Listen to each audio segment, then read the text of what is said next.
இருக்கிற ஃபீல்ட விட்டுட்டு நெறைய பேர் வந்து பிரியாணி பிசினஸ்ல வரணும்னு ஆசைப்படுறீங்க. அதுல ஒண்ணும் தப்பு இல்லங்க. நல்லது தான். ஆனா அதுக்கு முன்னாடி ஒரு சில விஷயத்த நீங்க தெரிஞ்சுக்கங்க. பொதுவா நான் கேட்பேன், "ஏன் அந்த ஃபீல்ட்லேருந்து இதில வரீங்கன்னு?" எல்லார்கிட்டயும் கேட்கும்போது என்ன சொல்றாங்கன்னா, ஒருத்தவங்க கிட்ட கை கட்டி நம்ம வேலை பார்த்து அவங்களுக்கு பதில் சொல்லிட்டு இருக்க வேண்டிய அவசியம் இல்ல. அதனால நம்ம சொந்தமா பிசினஸ் பண்ணி நம்ம பெரிய ஆளா வரணுங்கிறது என்னுடைய ஆசை அப்படின்னு சொல்றீங்க. பட் வந்து உங்களால ஒரு இடத்துல வேலை செஞ்சுமே அத சமாளிக்க முடியலன்னா, நீங்க வந்து ஒரு பிசினஸ் பண்ணி சமாளிக்கவே முடியாதுங்க. ஏன்னா ஒரு ஓனரா இருக்கிறதுங்கிறது பார்த்தீங்கன்னா, பெரிய தொந்தரவு. அதுவும் ஹோட்டல் பிசினஸ்ல. ஏன்னா ஒரு பக்கம் லேபர சமாளிக்கணும். இன்னொரு பக்கம் கஸ்டமருங்ககிட்ட அத வித்த பின்னாடி வர கம்ப்ளைண்ட்ஸ் இன்கேஸ் இருந்தால் அதையும் சமாளிக்கணும். அது மட்டும் இல்லாம யார் யார்கிட்ட பொருள் வாங்கியிருக்கோம் பாருங்க. இப்போ ஒரு கோழி வாங்கியிருக்கோம், எண்ணெய் வாங்கியிருக்கோம். அவங்களுக்கெல்லாம் கரெக்ட்டா ஈவினிங் ஆனா பணம் குடுக்கணும். இல்லன்னா அவங்க பொருள் குடுக்க மாட்டாங்க.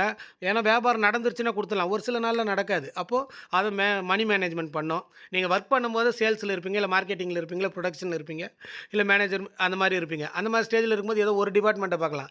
நீங்க இந்த பிசினஸ் உள்ள வந்துட்டீங்கன்னா எல்லாத்தையுமே நீங்க தான் பார்க்கணும். 4 பக்கத்துல அடி விழுந்துகிட்டே அதனால இருக்கும். கண்மூடித்தனமா யூடியூப் எல்லாம் பார்த்துட்டு அவங்க அப்படி வந்திருக்காங்க, இவங்க இப்படி வந்திருக்காங்க, நம்மளும் வந்துடலாம்னு நெனைக்காம, அதுக்கான அடிப்படைகள் எல்லாத்தையும் தெரிஞ்சுக்கங்க.